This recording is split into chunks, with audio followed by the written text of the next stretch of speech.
Hallelujah. Ang puso ko'y dinudulo sa'yo, nagpapakumbaba, nagsusumamo,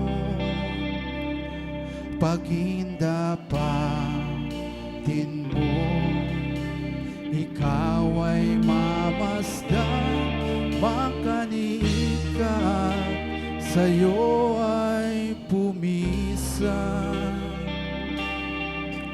Ang puso ko'y dinudulo sa'yo, nagpapakumbaba, nagsusumamo, pagindapatin mo, ikaw ay mamasdan, makanikat, sa'yo ay pumisan. Awitin po natin. Loobin mo ang buhay ko'y maging banal mong tahanan, luklukan ang iyong wagas na pagsinta, daluyan ng walang hanggang mga papurit pagsamba, maghari ka, O Diyos, ngayon at kailanman. Hallelujah, Jesus. Ang puso ko'y dinudulo sa'yo, nagpapakumbaba, nagsusumamo, pagindapatin mo, ikaw ay mabasdan, makanikat, sa'yo ay pumisan. Loobin mo ang buhay ko'y maging banal mong tahanan, luklukan ang iyong wagas na pagsinta, daluyan ng walang hanggang mga paburit pagsamba, maghari ka, O Diyos, ngayon at kailanman. Loobin mo ang buhay ko'y maging luklukan ang iyong wagas na pagsinta, daluyan ng walang hanggang mga paburit pagsamba, maghari ka, O Diyos, ngayon at kailanman. Oh, Jesus, hallelujah. Oh, purihin ka, O Diyos, tunay na, O Diyos, na wala kami ibang sasambahin, Panginoon, kundi ikaw lamang, Panginoon. Ikaw, Panginoon, ng aming Diyos, Diyos ng mga Diyos, Hari ng mga hari, O God. Kaya Lord, sa oras na to, hayaan mo, Panginoon, na ma-express namin, Panginoon, ng aming mga awiting papuri para sa iyo, O God. Loobin mo, Panginoon. Loobin mo ang buhay ko'y maging banal mong tahanan, luklukan ang iyong wagas na pagsinta, daluyan ng walang hanggang mga papurit pagsamba, maghari ka, O Diyos, ngayon at kailanman. Oh, loobin mo, Panginoon, banal mong tahanan, luklukan ang iyong wagas na pagsinta, daluyan ng walang hanggang mga papurit pagsamba, maghari ka, O Diyos, ngayon at kailanman. For the last time, loobin mo ang buhay ko'y maging banal mong tahanan, Halo ka ng iyong wagas na pagsinta. Daluyan ng walang hanggang mga pabuit pagsamba. Maghari ka, O Diyos, ngayon at kailanman. Maghari ka, O Diyos, ngayon at kailanman. Maghari ka, O Diyos, ngayon at kailanman. Oh, Jesus. Ginoon. Hallelujah! Handa na ba tayo? Hey!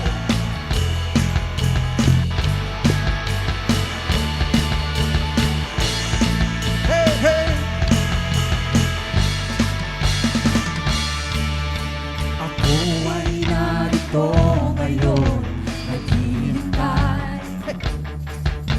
Inaasam-asam presensya mo'y muling naranasan. Ako ay narito ngayon, nananabik.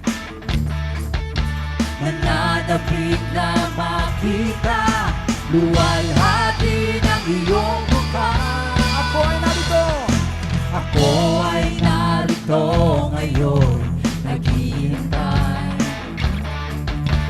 Inaasam-asam presensya mo'y muling maranasan. Ako ay narito ngayon, nananabik. Nananabik na makita, luwalhati ng iyong mukha.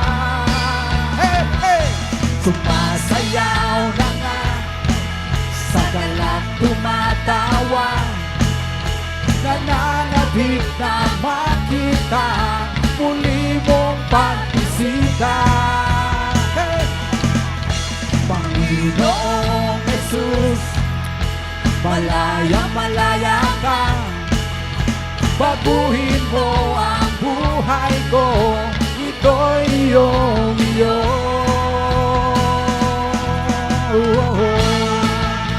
Amen! Hallelujah! Nasaan yung mga dancers? Dapat sa harap. Amen! Ako ay narito ngayon, naghihintay. Inaasam-asam. Inaasam-asam presensya mo'y muling maranasan. Ako ay narito ngayon, nananabik. Nananabik na makita, luwalhati ng iyong mukha. One more time. Ako ay narito ngayon, naghihintay. Inaasam-asam presensya mo'y muling maranasan. Ako ay narito ngayon, nananabik. Nananabik na makita, luwalhati ng iyong mukha. Hey! Sumasayaw na nga, sa galak tumatawa. Nananabik na makita, muli mong pagbisita. Oh, Panginoon! Panginoong Jesus, Malaya ka! malaya ka. Baguhin mo ang buhay ko, ito'y iyong iyo. Hallelujah! Hey, hey! Tayong lahat ay sumayaw sa Panginoon! Oh, purihin ka! Hey, hey! Sumasayaw na nga, sa galak tumatawa.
Salamat sa iyo, Panginoon.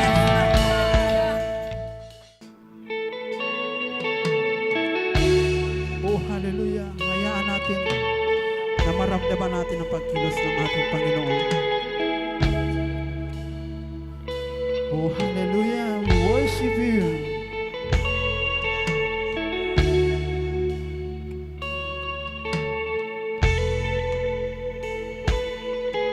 Oh, we worship you.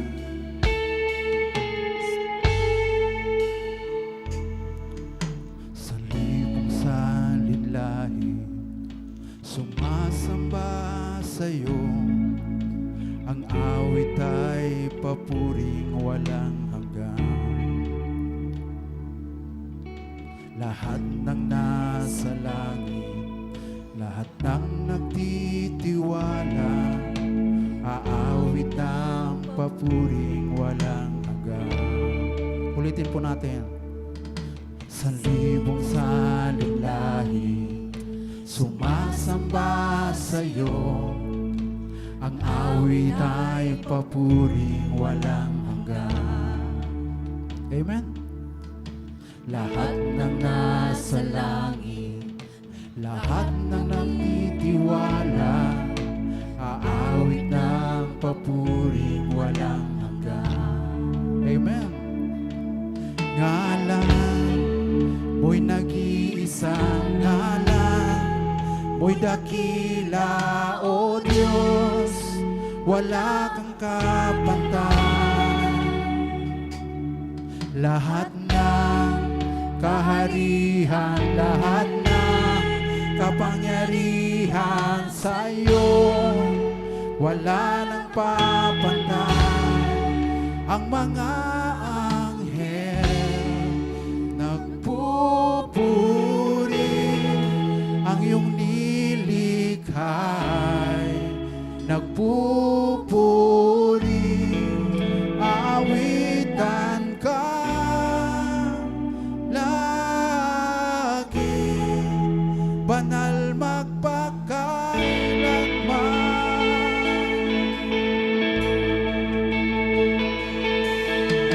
Kung ika'y pinatawan, kung ikaw ay tinubos, umawit ng papuri walang hanggan. Amen. Kung ika'y pinalaya, kung hawak mo ang ngalan niya, umawit ng papuri walang hanggan. Oh, hallelujah. Awitan siya ngayon at kailanman. Ang mga anghel nagpupuri, ang iyong nilikhay nagpupuri, awitan ka lagi, banal magpakailanman. Oh, hallelujah. Ang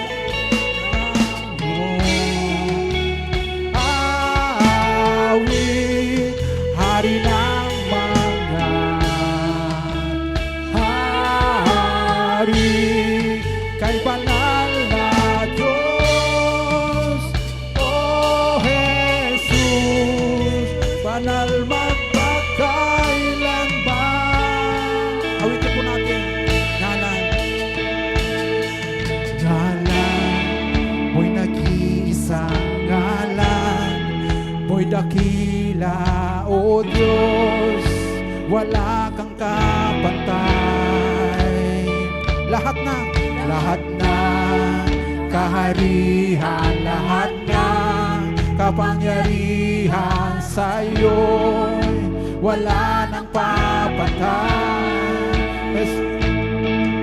Ngalan, mo'y dakila, ngalan, mo'y dakila, o Diyos, wala nang papantay.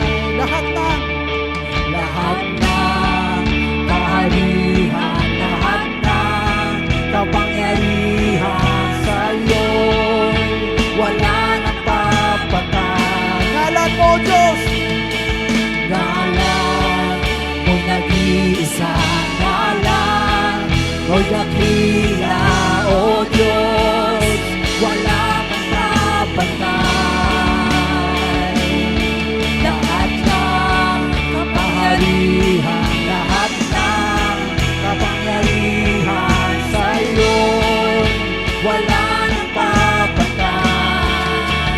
Jesus, ngalan mo ay nag-iisang ngalan. O Diyos, wala nang papantay. Lahat ng kaharihan, lahat ng kapangyarihan sa'yo, wala nang papantay. Ang mga anghel nagpupuri, ang lumilikhay nagpupuri, awitan ka langit, banal magpakailanman. Tingin ang aming awit, tingin ang aming awit, hari ng mga hari, kay banal na Diyos. O Jesus, banal magpakailanman, ika'y banal na Diyos.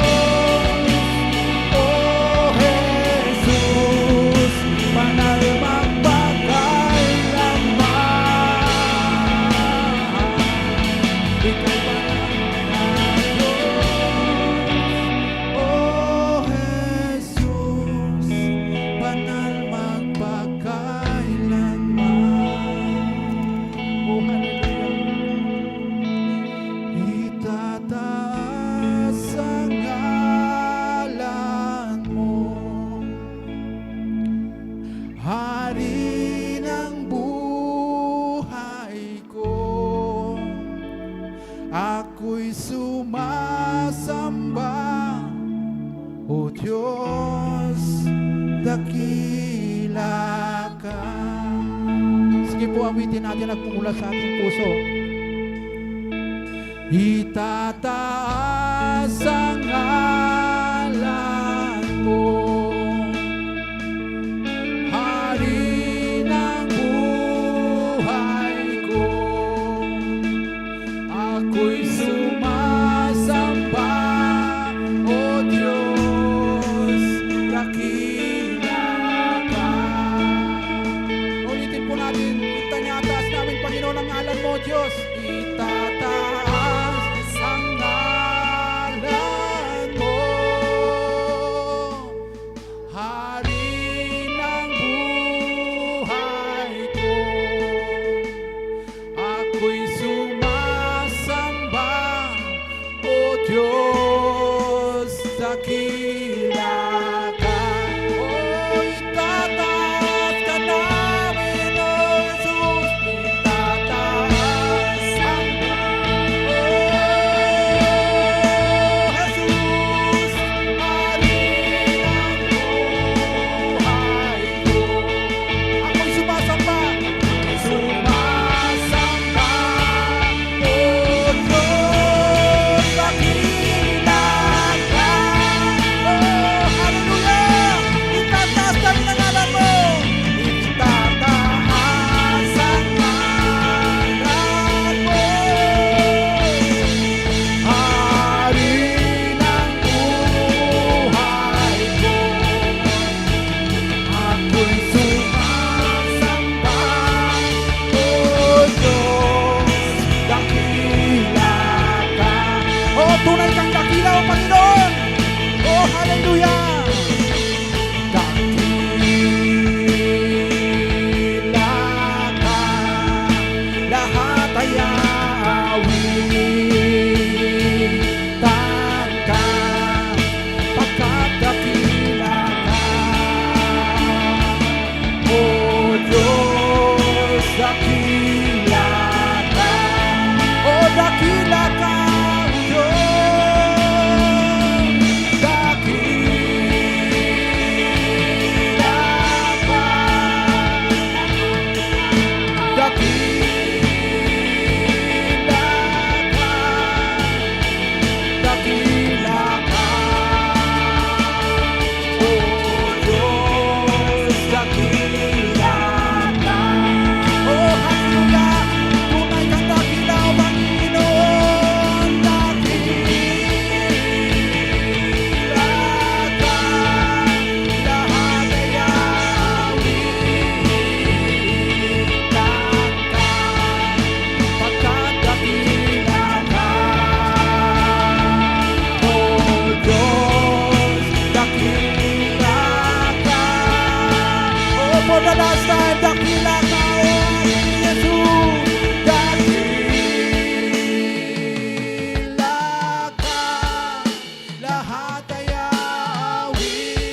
Buksan po natin ang ating Biblia sa Aklat ng Mateo, chapter 25, verse 1 to 13. Again, Matthew chapter 25, verses 1 to 13.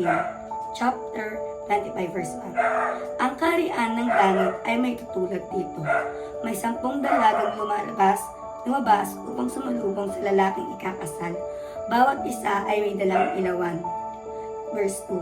Ang 5 sa kanila ay hangal at ang 5 na may matalino. 3. At ang mga hangal ay nagdala ng kanilang mga ilawan, ngunit hindi nagbaon ng langis. Verse 4. Ang matatalino na may nagbaon ng langis, bukod pa sa nasa kanilang mga ilawan.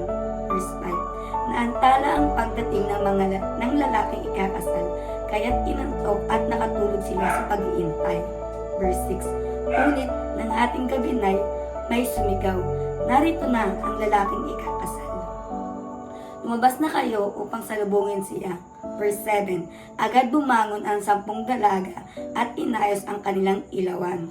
Verse 8. Sinabi ng mga hangal sa matatalino, bigyan naman ninyo kami kahit kaunting langis. Aandap-andap na ang aming mga ilawan.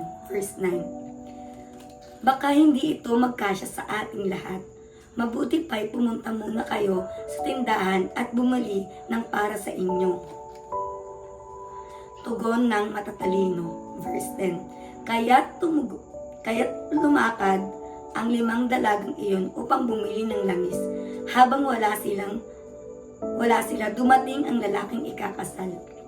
Ang 5 nakahanda ay kasama niyang pumasok sa kasalan at isinara ang pinto. Verse 11. Pagkatapos, dumating naman ang iba pang dalaga. Panginoon, Panginoon, papasukin po ninyo kami, pakiusap nila. Verse 12. Ngunit tumugon siya, sino ba kayo? Hindi ko kayo kilala. Verse 13. Pagkatapos nito, sinabi ni Jesus, kaya't magbantay kayo, sapagkat hindi ninyo alam ang araw o ang oras man. Ang Diyos ang magpala sa kanyang salita. Isang pinagpalang umaga po sa ating lahat. Kahit na medyo masama ang panahon, ang bawat umaga po sa atin ay maganda dahil ang bawat umaga ay bigay ng Panginoon sa atin. Every day is a gift from God. Kaya may bagyo man o anumang panahon, uri ng panahon, good morning pa rin. Ano po? So, medyo nakakapanibago dahil nag-online tayo ngayon dahil nga sa banta ng super bagyo na si Uwan. Mga kapatid, tayo po ay naniniwala na ang Panginoon ay makapangyarihan sa lahat. Siya po ang may likha ng lahat ng bagay. At walang nilikha na mas makapangyarihan pa kaysa naglikha sa Kanya. Ang ulan, ang alon, ang hangin, ang unos, likha ng Panginoon. Kaya ang lahat ng nilikha, every creation is subject to obey His Creator. So mga kapatid, bago po tayo mag-aral ng salita ng Diyos, tayo po muna ay manalangin. Thank you, Lord. Dakilang Ama, sa oras na ito kami po ay lumalapit sa inyo at buong pusong nagpapasalamat dahil alam po namin, dakilang Diyos, na sinasamahan mo kami sa lahat ng panahon. Lord, salamat po dahil hindi espiritu ng takot ang pinagkaloob mo sa amin, kundi espiritu ng pag-ibig, kapangyarihan, at katinuan ng pag-iisip. Lord, sa mga panahong tulad nito, pinapahayag po namin na patuloy na kailangan ka namin. Kinikilala na ikaw lang ang tanging tagapagligtas ng aming buhay. Kaya Lord, amin pong pinagkakatiwala sa inyo, ang aming buhay, ang aming bansa, ang aming mga kababayan. Dakilang Diyos, amin pong dinideklara na ang bansang Pilipinas ay the Philippines is for Jesus. We believe that you love the Philippines and the Filipinos. Maraming salamat po, dakilang Ama. Alam niyo po ang mga nangyayari sa mga sandaling ito, Panginoon Diyos. Maging doon sa lugar, Panginoon, na kung saan ay dadaan ang bagyong Yuan, Panginoon. Lord, we just pray that everything and believe that everything is under your control. Hallelujah, hallelujah, Lord. Patuloy, Panginoon, kahabagan niyo po ang aming mga kababayan. At patuloy, Panginoon, lukuban mo kami, lukuban mo ang bansang ito ng iyong banal na dugo at ng inyong kapangyarihan. At patuloy, Panginoon, inaangkin po namin, O Diyos, na kayo po ang Diyos na buhay, na siyang nakakaalam ng Panginoon ng mabuti para sa kanyang mga nilikha, lalo na sa kanyang mga anak, sa aming mga anak mo. Maraming salamat po, dakilang Ama. At maging sa aming pag-aaral ng inyong mga salita, Panginoon, pagbubulay-bulay ng inyong mga salita, patuloy naming inaangkin ang pangunguna, gabaya, at patnubay ng banal na Espiritu Santo. Lord, palagi ko pong sinasabi sa ganang akin, wala po ako, Panginoong talino at sariling karunungan, kundi ang lahat ay nagmumula sa inyo, sa inyong mayamang biyaya. Kaya Lord, salamat po na meron kang mabuting gagawin at magandang mensahe para sa amin sa araw na ito. Pagpalain ang inyong banal na pangalan sa pangalan ni Jesus. Amen. Purihin po ang Panginoon. So, nagpapatuloy po tayo sa ating tema sa buwan ng November. Tayo po ay, ang ating tinatalakay ay deeper still in Revelation or the second coming of our Lord Jesus Christ. At sa umagang ito, last week, ay tinalakay po ni Pastor Alex ang patungkol po sa the 5 S of God's grace. Amen. At ngayong umaga po ay ang akin pong tatalakayin is how do we prepare for the second coming of our Lord Jesus Christ? How do we prepare? Paano tayo maghahanda?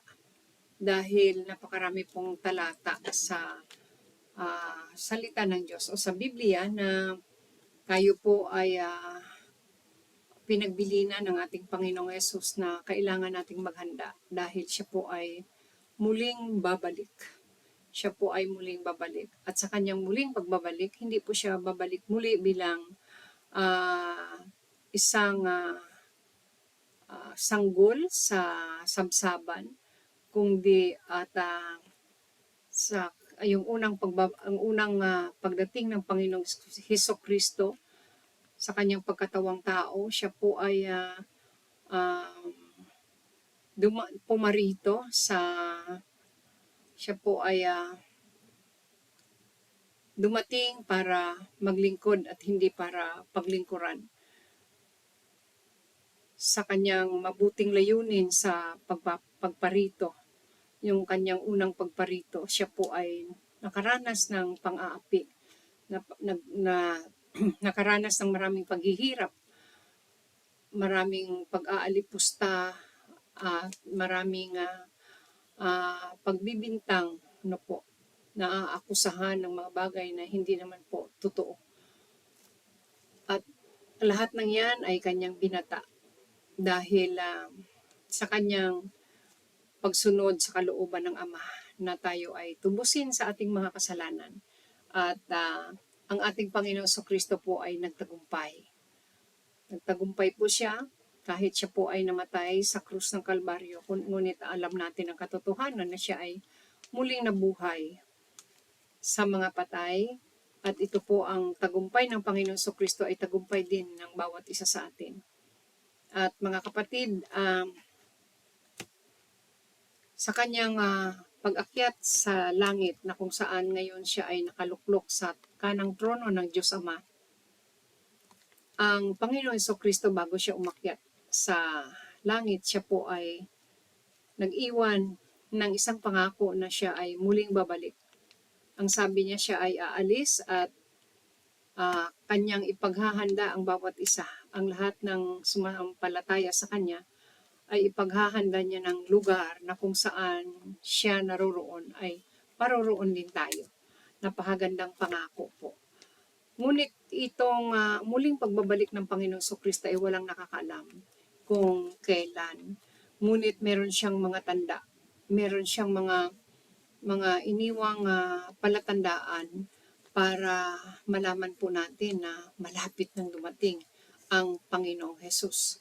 At yun nga ay ramdam natin at ito po ay nangyayari tulad ng mga digmaan, taghirap, tagutom,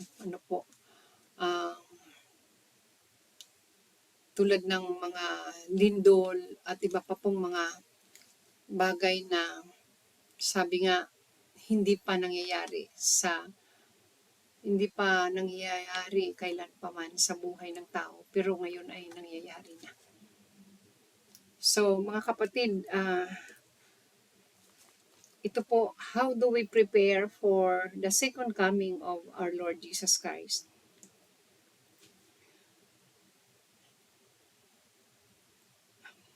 One way to summarize our preparation for the second coming is to say that there are three impulses that help us be ready. Meron pong there are three impulses that help us to be ready. No po? Mayroong tatlong ang salitang impulse po, ito po ay simbuyo or udyok, Sabi nga ng aking pagre-research, pag sinabing impulse, ito po ay a strong force pouring within a short period of time but creating a definite change in momentum. Isang malakas na puwersa. Ito po ay dumadating sa maiksing panahon lamang, ngunit nagdudulot o ito po ay lumilikha ng isang ganap na pagbabago doon po sa lakas o sigla na nararanasan natin. So ito pong tatlong simbuyo o udyok na mga bagay na ito ay pwede pong tumulong sa atin sa ating paghahanda. Yung una po, the impulse that comes from the glorious prospect of seeing the Lord. Yung udyok o yung simbuyo na nagmumula sa maluwalhating inaasam-asam ng bawat isa na makita ang Panginoong Jesucristo. Nga po, the impulse that comes from the glorious prospect of seeing the Lord. Mamaya po ipapaliwanag natin yan. Ang pangalawa po, the impulse that comes from the necessity of suffering before He comes. Yung pong udyok na nagmumula sa yung pangangailangang magdanas muna tayo ng paghihirap bago siya dumating. At ang pangatlo ay yung the impulse to be found faithful and vigilant in our particular callings when He comes. Yung pangatlo po ay yung udyok or simbuyo na tayo po ay matagpuang tapat at nagbabantay sa pamamagitan ng sa pagkatawag sa atin bago po siya dumating o sa kanyang pagbabalik muli. Atin po itong i-illustrate, yung tatlong simbuyo o udyok. Atin po siyang i-illustrate dahil ito po yung kasagutan makakatulong sa ating tanong na how do we prepare? Paano tayo maghahanda? So, kailangan nating tumugon. Dito po kanina sa tatlong sinabi ko po, we prepare by responding biblically to those three impulses. Una, pursue Christ-likeness now. Yung first, yung unang simbuyo, yung udyok, sa ating isip o sa ating damdamin na nagmumula doon sa maluwalhating inaasam-asam, yung inaasam-asam natin na makita ang Panginoong Jesucristo. Doon po sa 1 John chapter 3 verse 2 and 3. Ang sabi po doon sa verse 2, mga minamahal, anak na tayo ng Diyos ngayon. Ngunit hindi pa nahayag ang magiging kalagayan natin. Ngunit alam nating sa pagparitong muli ni Kristo, when Christ comes again, tayo'y matutulad sa Kanya sapagkat makikita natin kung sino talaga siya. Verse 3, kaya't ang sinumang may ganitong pag-asa ay nagsisikap na maging malinis ang pamumuhay tulad ni Kristo. Ayan. So yung unang ano po dito sa atin ay sa ating paghahanda. Sabi dito, pursue Christ likeness now. Kailangan po nating sundan o pag sinabing pursue kasi yung hahabulin mo, hindi mo lulubayan. Parang ganun po yun. Pursue Christ likeness now. Habulin, sundan natin na tayo po'y magiging katulad ng Panginoong Hesus.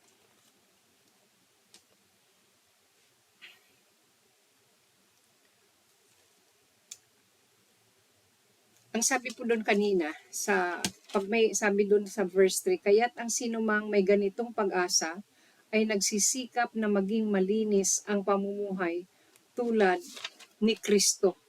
Ano po yung pag-asa na yon? Yung pag-asa na yon ay yung sinasabi sa verse 2 na ngunit alam nating sa pagparitong muli ni Kristo, tayo'y matutulad sa Kanya sapagkat makikita natin kung sino siya talaga. Ano po?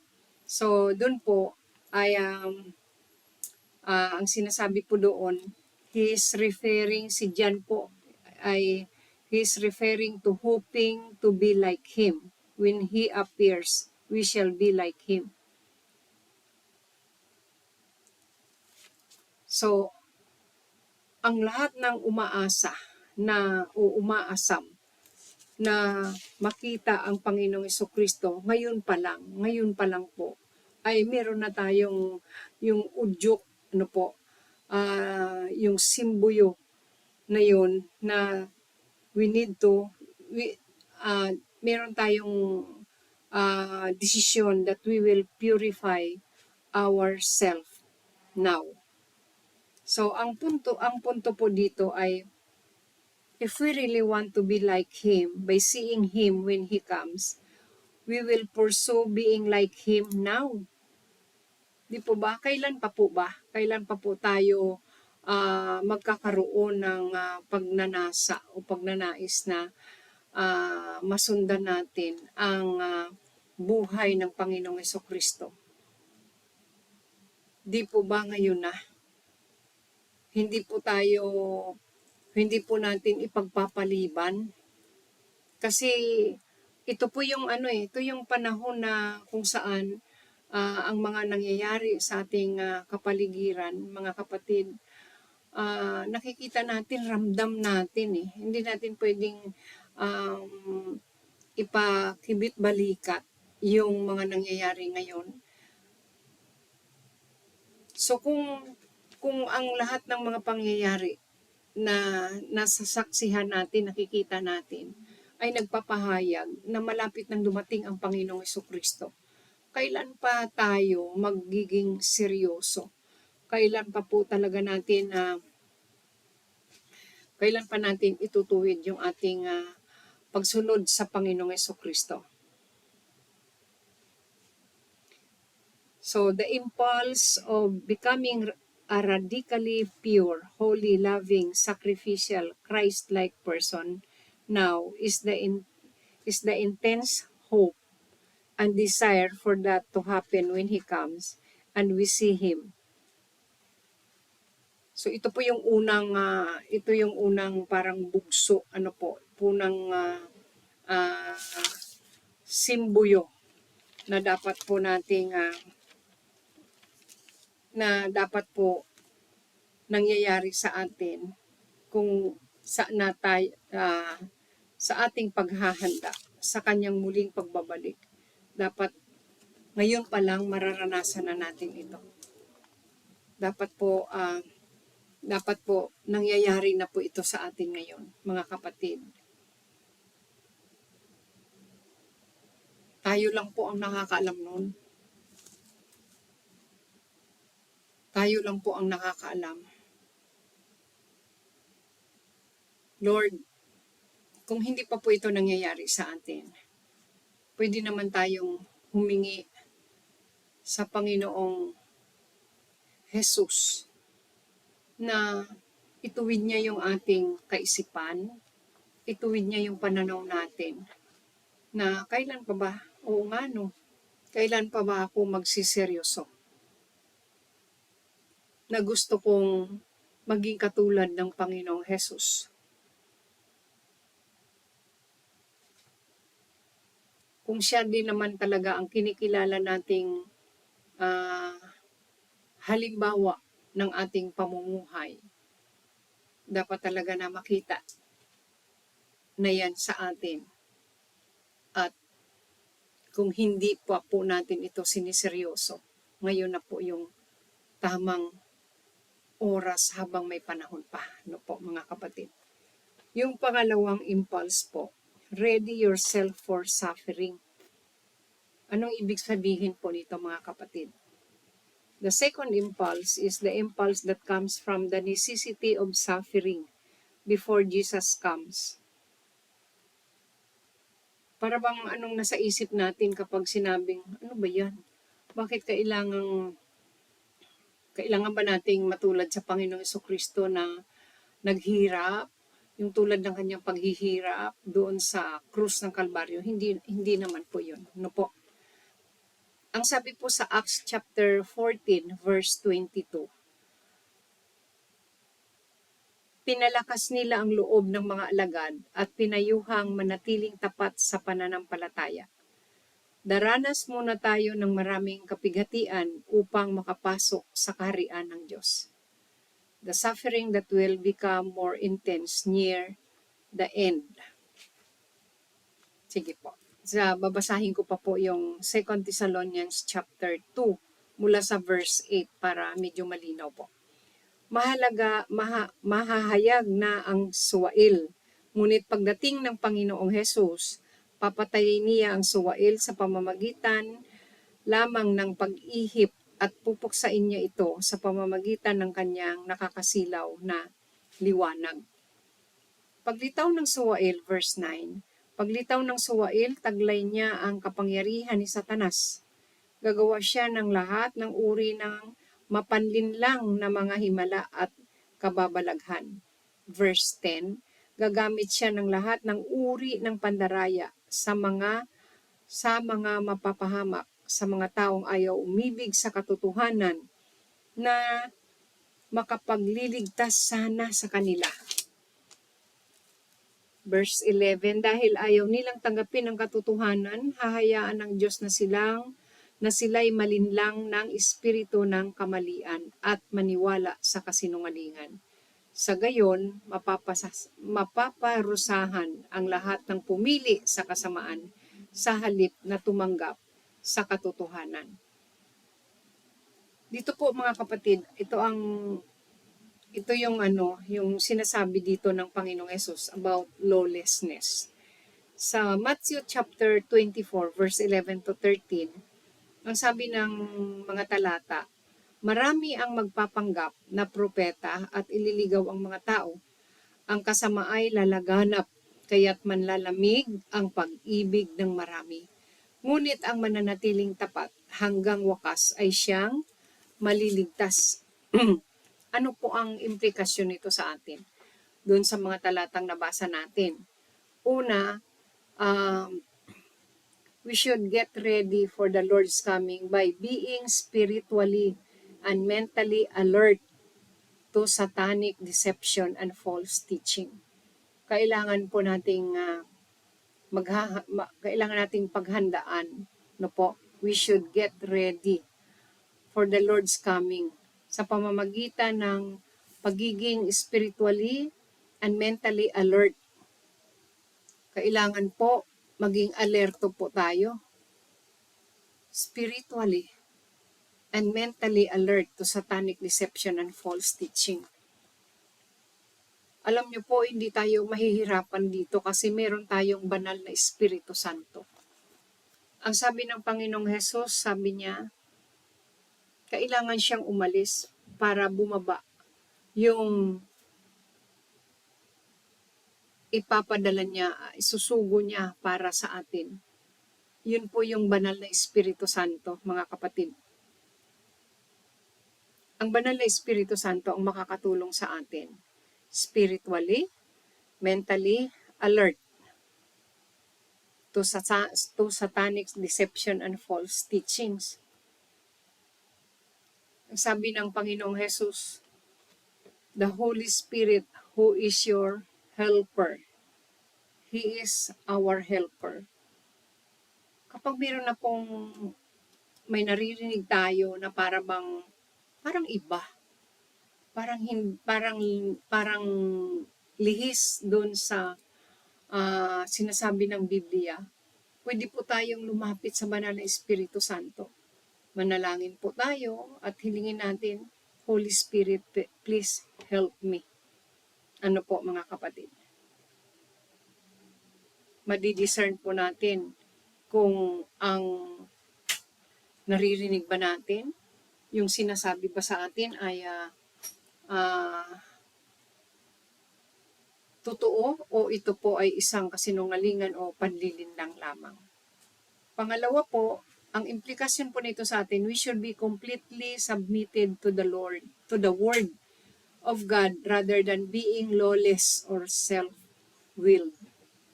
Kailangan nating ang ganap na pagpapasakop sa salita ng Diyos kaysa magiging lawless, no? Ibig sabihin nun, wala tayong sinusunod na batas.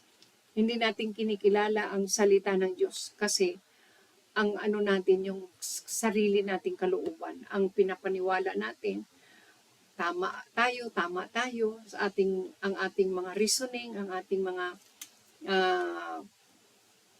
pag niisip natin, tama.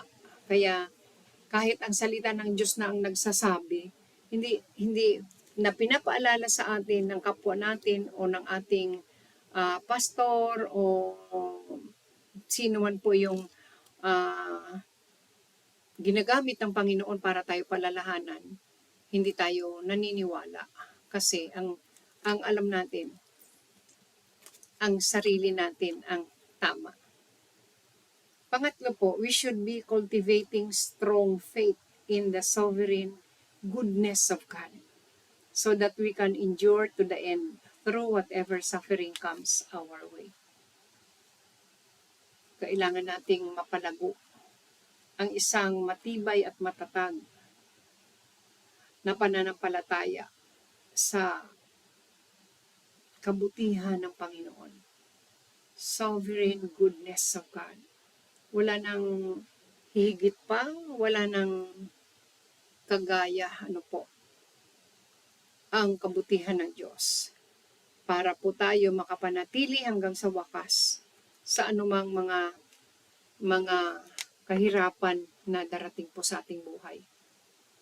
Paano natin ito maa-apply ngayon sa atin? Ngayon sa ating buhay.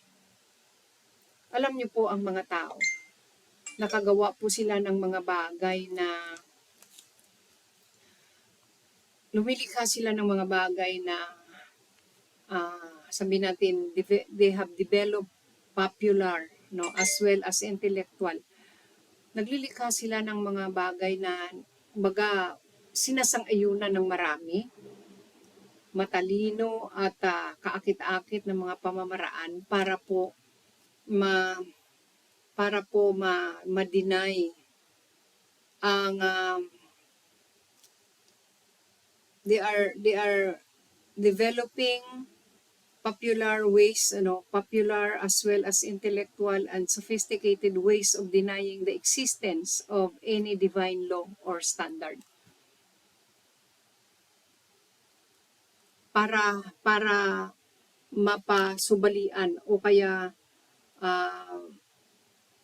mapapangibabaw nila na yung kanilang mga pamamaraan o yung kanilang mga paniniwala ay masigit pa doon sa ganap na pamantayan na salita ng Diyos.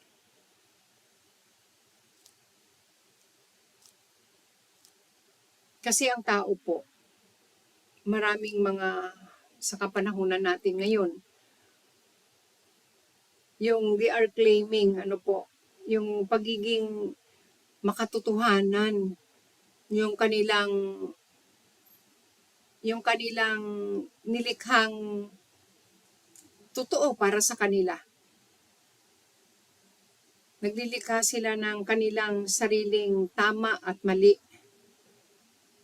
At naglilikha sila ng sarili nilang pagkakakilanlan.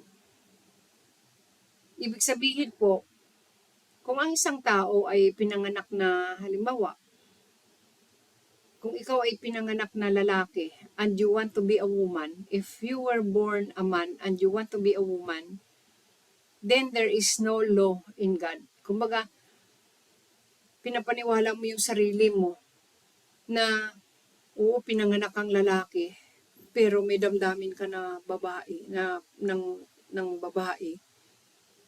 Ibig sabihin parang walang kinalaman dito ang salita ng Diyos. At yun din po yung iyong pinapaniwala sa sarili mo at yun ang binabahagi mo sa ibang tao na hindi maano ang Panginoon, mabait, nakakaunawa ang Panginoong Diyos. Kaya okay lang yun. Kahit ganito ako, pero ito yung damdamin ko. So ito yung susundin ko. Walang salita ng Diyos para dito. Parang ganun yun no? Walang batas ang kalikasan, walang batas ang ating kultura na makapaghahadlang sa isang tao na lawless. Walang batas kundi ang kanyang sarili. You do whatever you think you want to do. Kung ano yung niisip mong gusto mong gawin mo. Parang ganun no? Dahil ikaw ang batas ng iyong sarili. Ito po yung sinasabi dito na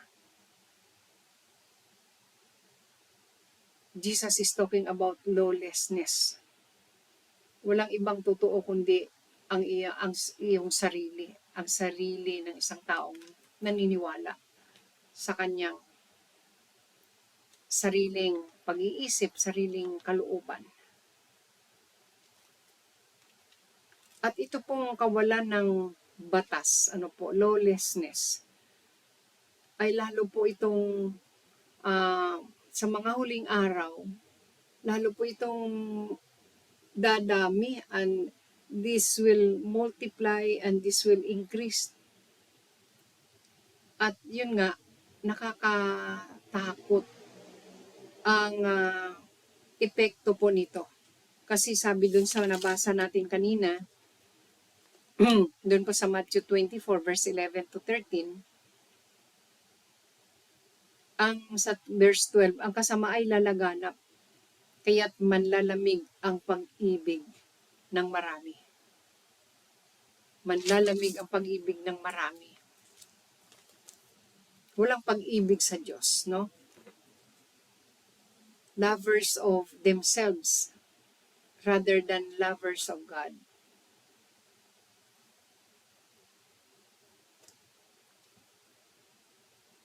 So, isang paraan, one way to prepare for the second coming and its antecedent sufferings, yung nauunang paghihirap, is to submit ourselves with intelligence and wisdom and joy to the absolute standards of God's law for the sake of warm love, not cold love. Ibig sabihin mga kapatid, isa sa mga paraan para tayo makapaghanda sa pagbabalik muli ng ating Panginoon at doon sa nauunang paghihirap ay kailangan nating magpasakop. Ipasakop natin yung ating mga sarili ng may katalinuhan at karunungan ng may kagalakan sa ganap na pamantayan ng salita ng Diyos. Para po sa isang mainit na pagmamahal sa Kanya at hindi po malamig na pag-ibig. Dahil may warning po ang Panginoon dyan sa Revelation chapter 3 verse 15 to 16. Ayaw ng Panginoon na tayo ay malamig. Ayaw ng Panginoon na tayo ay maligamgam. Sabi niya, iluluwa ko kayo. It's either you are cold or hot. So, dapat tayo ay mainit. Mainit po mga kapatid. Ibig sabihin dito, yung sinasabi doon kanina na yun doon sa pangalawa, no po, ready yourself for suffering. May mga bagay minsan na nakikita natin sa majority, ito yung ginagawa nila. Pero dahil tayo ay Kristiyano, hindi natin gagawin kasi alam natin mali. Alam natin ang salita ng Diyos at hindi natin paiiralin na ito yung magbibigay sa akin ng kaligayahan kaya gagawin ko ito. Kinikilala natin na ang ating batas ay ang salita ng Diyos. Na ang authority sa atin ay ang salita ng Diyos. Kaya maghihirap yung kalooban natin, never mind. Ready tayo doon. Kaya nating magtagumpay. Halimbawa, yung yayayain ka ng kaibigan mo at alam mo yung pupuntahan ay hindi maganda. Alam mo yung mga gawain doon ay hindi maganda. 'Di ba parang pakiramdam ng isang tao ay parang hindi siya tanggap sa grupo kasi hindi siya nakisama doon. Never mind. We don't please men. Hindi natin sabi ni Pedro, we please man, God rather than men. Hindi natin, tawag doon,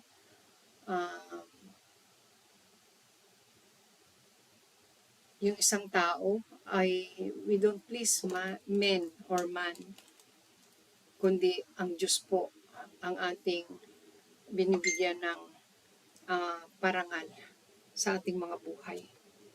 So, may mga ganun po kahit sa pamilya. Minsan, you need to suffer dahil mga kapatid, hindi ka sumasang-ayon at para bang pakiramdam mo minsan ay parang kukunti na lang yung bumabati sa'yo, parang hindi sila umaayon sa iyong paniniwala. Never mind. As long as we stand on what is right, no po, dahil iyon ang sinasabi ng salita ng Diyos. Go ahead.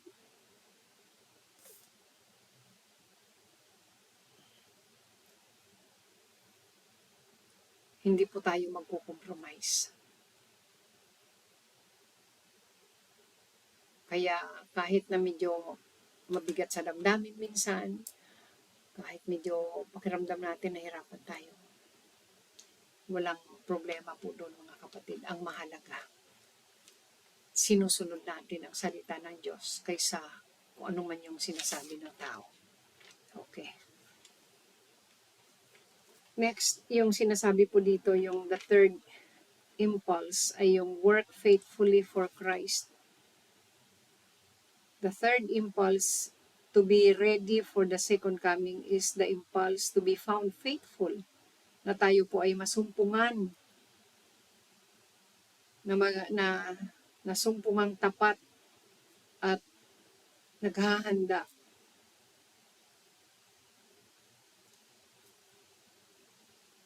Tapat po tayo at naghahanda sa ating yung ating calling, our calling po. Sa New Testament po, paulit-ulit tayong pinapaalalahanan to be watchful, to be awake, to be ready. Ano po ang ibig sabihin niyan? Doon po sa Matthew chapter 25 verse 1 to 13, doon particularly doon po sa verse 13, doon sa the parable of the 10 virgins, ang sabi ng Panginoon doon, watch out then, because you do not know the day or the hour.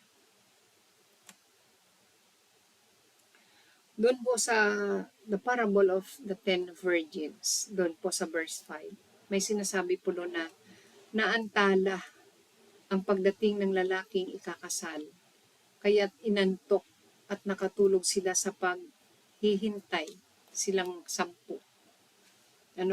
Delayed or na medyo na late yung pagdating ng groom, the bridegroom.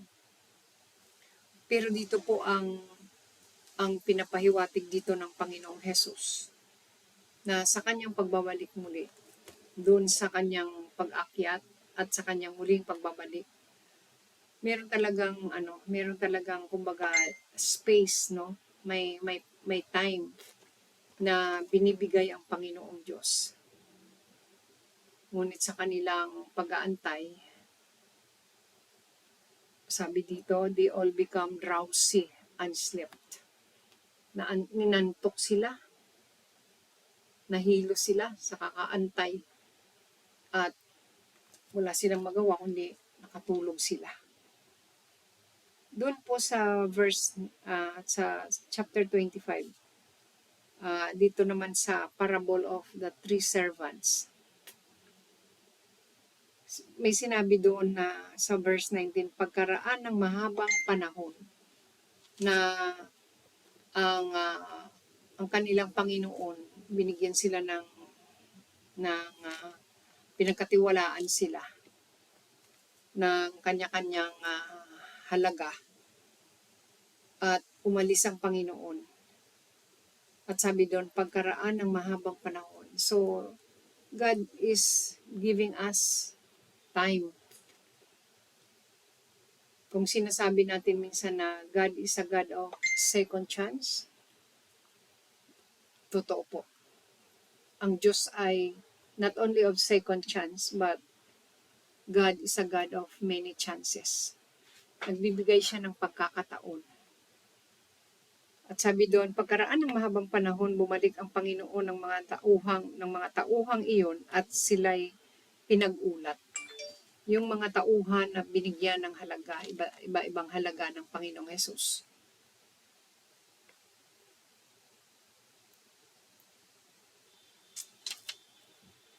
Ganon din po yung yung dulo na hindi nila alam kung kailan darating ang Panginoong Diyos, pero ang kanilang Panginoon, pero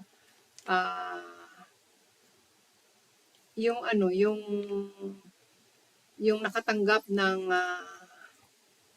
10 lang ng dinaryo na kanyang itinago, meron siyang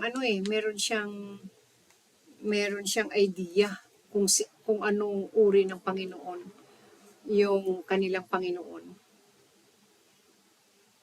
pero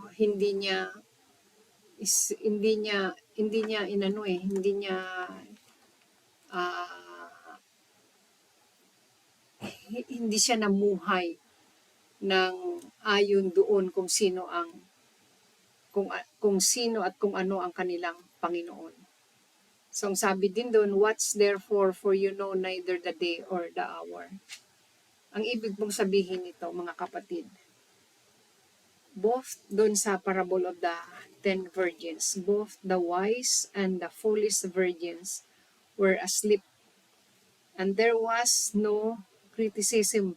Wala pong pagpupuna o pagpipintas doon sa pangyayari na yun.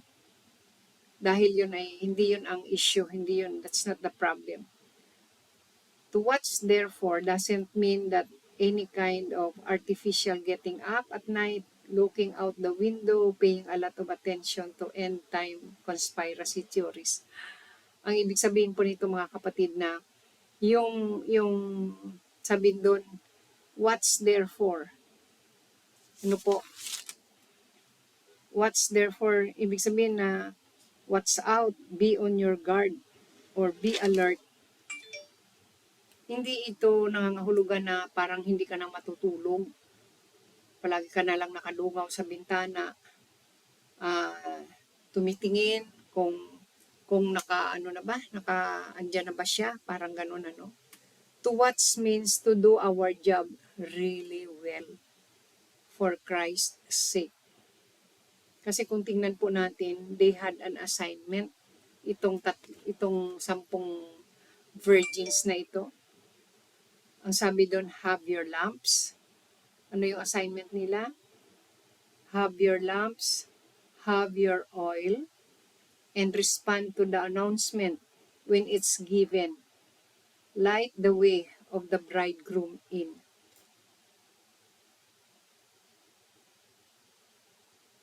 Lahat naman sila may ilawan, di po ba? Lahat naman sila ay meron din naman silang lampara. May oil. Yes, may oil sila, pero yung 5 hindi enough. Sa kanilang pag-aantay, they run out of oil. Yung 5 po, they did their job just the way they should, and they entered in. Ibig sabihin, they were morally, spiritually, and sabihin natin, they were professionally awake. They did their job the way God meant for them to do it.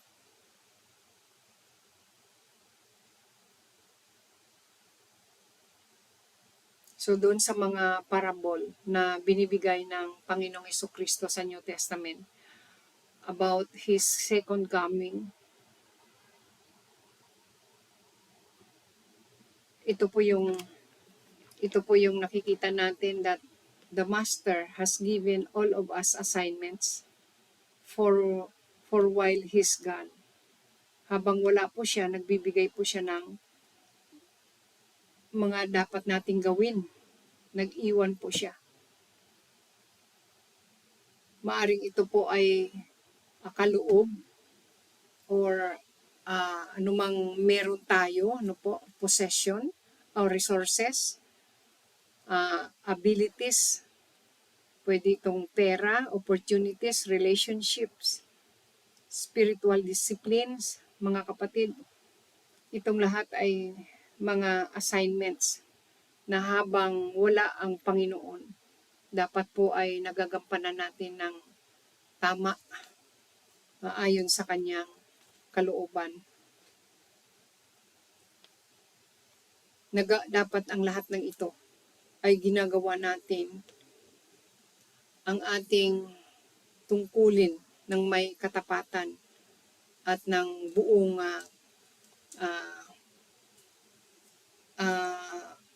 pag-iingat, mga kapatid. So, purihin po ang Panginoon.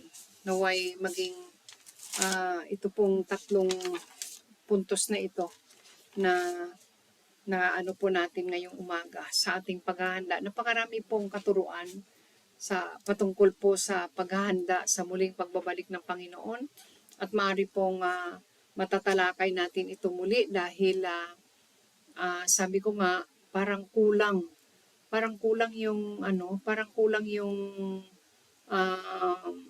November, yung month of November para po matalakay pa natin yung iba pang mga bagay patungkol po sa mga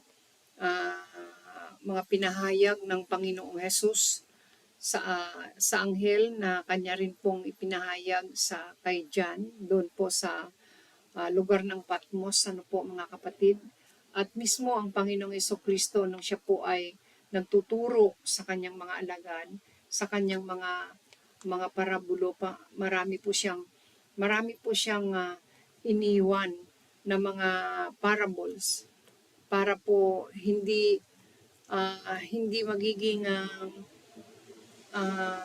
itong topic na ito about His second coming ay hindi po masabi ng bawat isa na hindi ko alam yan hindi ko naunawaan yan mga kapatid. Ang pagbabalik ng Panginoong Jesucristo hindi isang bagay na dapat nating katakutan, kundi ito isang bagay na dapat nating paghandaan at maging hamon maging encouragement sa ating paglilingkod dahil totoo na tayo ay may Panginoon, totoo po na tayo ay may buhay na pag-asa. Ito po ang pinakapag-asa natin, ang muling pagbabalik ng Panginoon. Ano po, parang isang anak na iniwan ka ng nanay mo, pero may pangako siya Nak, sandali lang, aalis ako pero babalikan kita. Ano po, magsikap ka, gawin mo yung tama, babalikan kita. Sa tamang panahon, babalikan kita. Pero hindi sinabi kung kailan babalik. So, ganun din po, mga kapatid. Ito yung pag-asa natin na parang lalo tayong masigla, no po, yung impulse, yung simbuyo, yung udyok na yun sa atin. Napapanahon, ano po, yung momentum, nasa momentum, kumbaga, itong nangyayari ngayon sa ating mga nagbibigay ito ng ano sa atin ng sigla. Ako ito yung nararamdaman ko sa mga pangyayari ngayon na yung mga nangyayari, yung lindol, yung parang nagbibigay ng sigla na magbahagi, yung the feeling of urgency, magmamadali para maipahayag natin ang mabuting balita ng kaligtasan, yung regalong tinanggap natin, yung kaloob na tinanggap natin mula sa Diyos. Walang iba kundi ang kaligtasan sa pamamagitan ng Panginoong Jesucristo. Ano po? Mga kapatid, hindi po ito isang bagay na dapat nating katakutan. Kung tingnan natin, balikan natin yung ating mga sarili. Naghahanda ba ako? Or handa ba ako? Hindi po, no? Hindi ang issue po dito, hindi yung kailan babalik si Lord. Sabi ng boss ko noon, it's not the issue. The issue is, are we ready? Tayo po ba ay handa na sa muling pagbabalik ng ating Panginoong Hesus? Purihin ang Panginoon. Tayo po ay manalangin. Dakilang Ama, maraming salamat po, Lord. Dahil ang inyong muling pagbabalik, Panginoon, ay siyang aming buhay na pag-asa. Lord, lulubusin mo ang aming kaligtasan. At Panginoong Diyos, napakarami mo pong sa inyong muling pagbabalik. Babalik kayo hindi po bilang isang sanggol at bilang isang taong inaapi-api at pahihirapan muli, hindi kundi kayo ay babalik. Sabi ng pahayag, sa aklat ng pahayag, you will come as a great judge. Kayo po ay darating bilang isang makapangyarihang hukom at inyo pong hahatulan ang mga taong hanggang sa ngayon ay itinatanggi kayo. Ayaw kayong kilalanin sa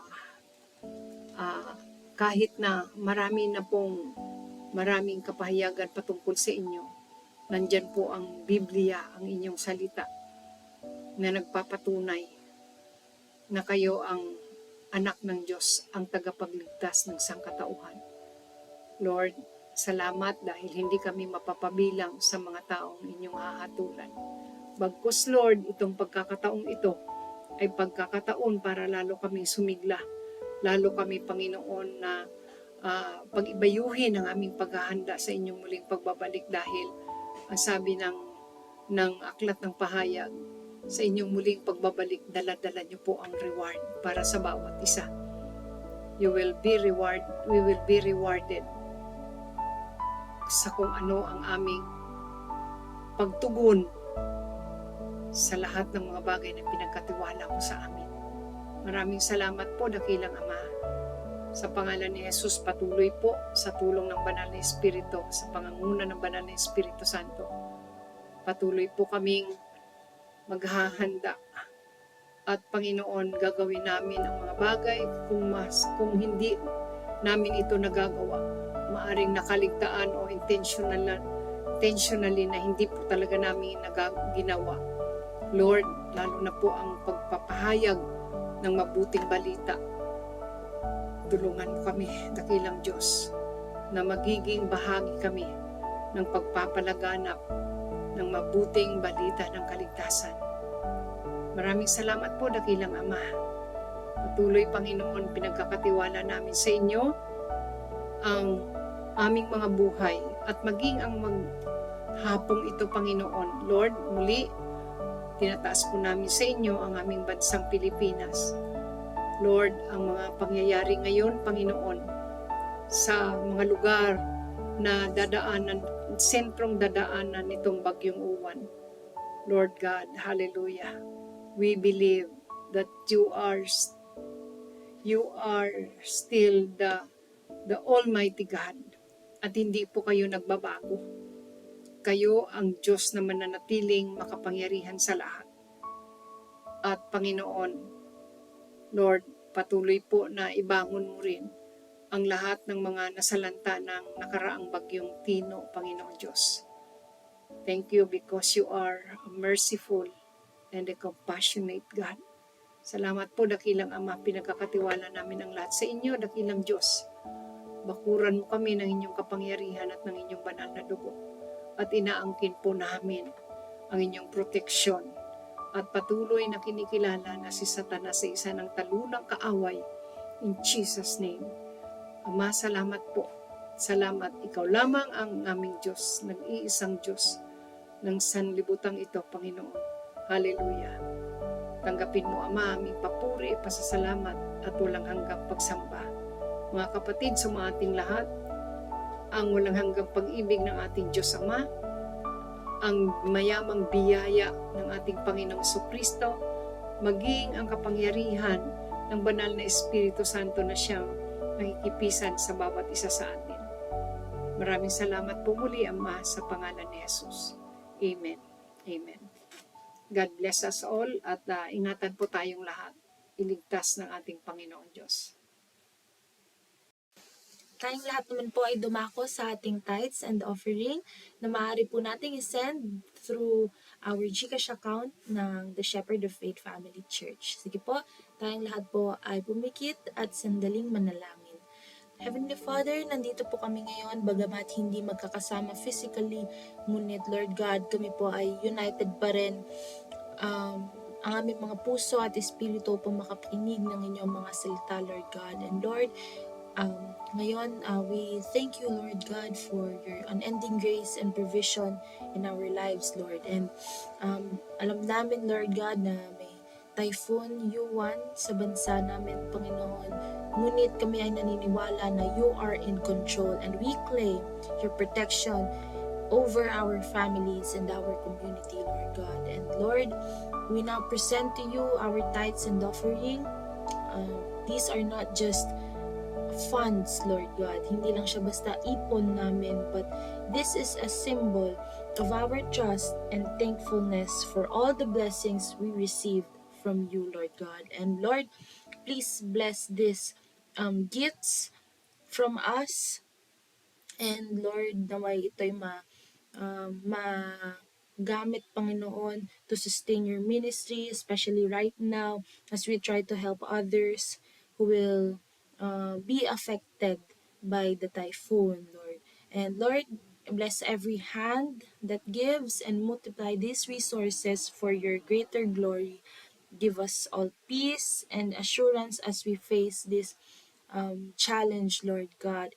And yun lamang po, Lord. In Jesus' name we pray. Amen. Announcement for this Sunday. Next Sunday, schedule Asher Group 1, Prayer Warriors Group 3. Sunday Worship Celebration, 8 a.m. po ang ating start. Nagkakaroon muna tayo ng i-rewind kung saan binabalikan natin ang ating nakaraang turo ng ating pastora. At syempre, asunod nito ay ating Sunday Worship Celebration, Bible Study within the week.